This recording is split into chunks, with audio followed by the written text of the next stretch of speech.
আরে মা দেখ, তরমুজটা অনেক লাল, মালকিন অনেক খুশি হয়ে যাবে। তুমি ঠিকই বলেছো বাবা। মা ওই তরমুজটা এনে দে, তাহলে হয়ে যাবে। ঠিক আছে বাবা। বাবা তাড়াতাড়ি বিক্রি করে বাসায় চলে এসো, ঠিক আছে মা? আরে আমার ছেলের জন্য তরমুজ কিনতে চেয়েছিলাম, ও তরমুজ না খেয়ে চলে গেছে স্কুলে। তাড়াতাড়ি ছাদে আয়, তাড়াতাড়ি। দাদি আমাকে ছাদে কেন ডাকলে? আরে টাকলা, তুই কি জানিস আজকে তরমুজ বিক্রি করতে আসবে দাদি? তাহলে আমি কি করব? আমি যা বলবো তুই তাই করবি। মালকিন, আমি তরমুজ নিয়ে এসেছি।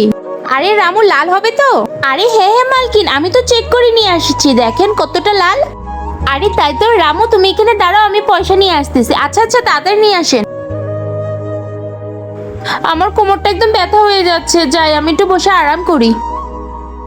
তাড়াতাড়ি নাম, তাড়াতাড়ি নাম, তাড়াতাড়ি নেমে তরমুজগুলো সব নিয়ে আয়। কিন্তু তার আগে এই অসহায় মায়ের জন্য কে বা লাইক সাবস্ক্রাইব করবে? আমি জানি দুষ্ট বাচ্চারা লাইক করবে না, কিন্তু ভালো বাচ্চারা লাইক সাবস্ক্রাইব দুটোই করবে।